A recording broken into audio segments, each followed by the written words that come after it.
Episode 14, The Quiet Before. Morning never really comes to the night market. It only changes its mind about how dark to be.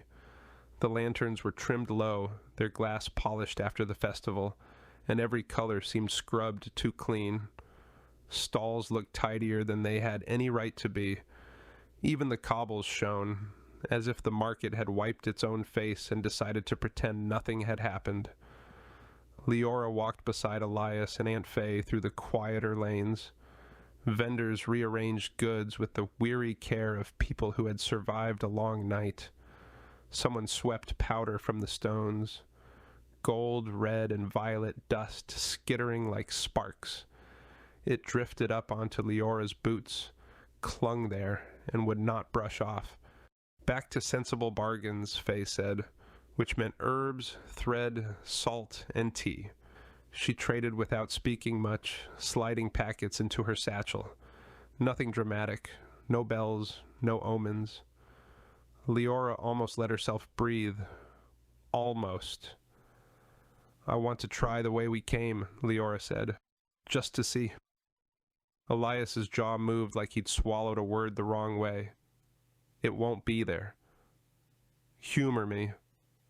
They retraced a path none of them could quite agree on, turning left where they might have turned right, following a seam of cracked stones, a crooked gutter, the memory of a wind. They arrived at a blank wedge of wall between two stalls selling porcelain birds and knives that only cut shadow. No arch, no shim of moonlit air, just mortar, older than her city and less patient. "It moves," Elias said, not unkindly. "The door, it chooses." "I know." Liora touched the wall anyway, warm, as if someone had just leaned there. "I just hoped." Faye watched her, something like sympathy softening her eyes before it hit again.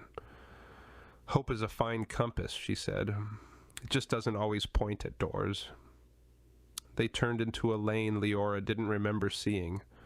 A narrow run of canvas awnings faded to the color of old bone. Mirrors hung from the tent poles like quiet moons. No two were the same. Some were tall as doors, others no larger than the palm of a hand. The glass did not show reflections. It showed motion. It showed people who were not there. A man sat cross-legged on a rug, pale as paper, hair slicked like wet ink. "Lookers welcome," he murmured. "Payment only if you touch." Faye's staff ticked once against the stones, a small warning. Elias stood very still. Liora stepped closer to a hand mirror framed in tarnished silver. The glass swam, then steadied into a scene that tugged at some quiet corner of her. A street in her world after rain, the particular uneven glare of the corner where her city's tram throws its light. A girl darted into view, herself unmistakably laughing with her face tipped up. It wasn't memory. It was too crisp, too new. The girl reached out to catch something blurred and bright. The scene burned to ash. A soft flare, gray and fine, lifted against the inside of the glass and drifted down like the last flakes of a letter set alight. Leora's fingers curled. "That was mine." "Was," said the mirror seller, not unkind. "Bargains already made are only ever visible from the right angle." He gestured to another mirror where a man's mouth moved soundlessly before a masked troupe. The toy carver, stripped of voice. "People come to see what they shouldn't have paid, or what they were always going to." "Why show it?" Liora asked. "So they stop lying to themselves." He inclined his head toward Elias without looking away from Liora. "Some lies cost more than others." Elias's breath went sharp. He did not step forward. He did not look into any glass. Faye's voice was even. "We're finished." The mirror seller smiled like a knife wrapped in silk. "Of course." They left the lane. The market resumed its ordinary strangeness. A woman sold maps that only worked if you hummed to them. A boy in a moth-eaten coat fed scraps of paper to a brass box that burped out folded fortunes. Liora tried to unstick the ash from her boots.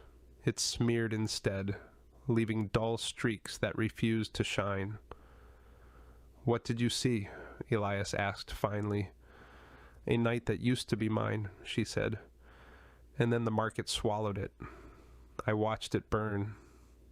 He nodded once, a motion that meant, "I warned you and I'm sorry" at the same time. They stopped at a tea stall Faye favored. Steam, mint, a crackle of clean heat. No barter this time. The keeper knew her by the set of her shoulders and poured from the dark pot that smelled like rain on stone. Liora wrapped her hands around the cup and let the warmth argue with the cold place inside her ribs. "You'll have other nights," Faye said, "not as comfort, but as calendar.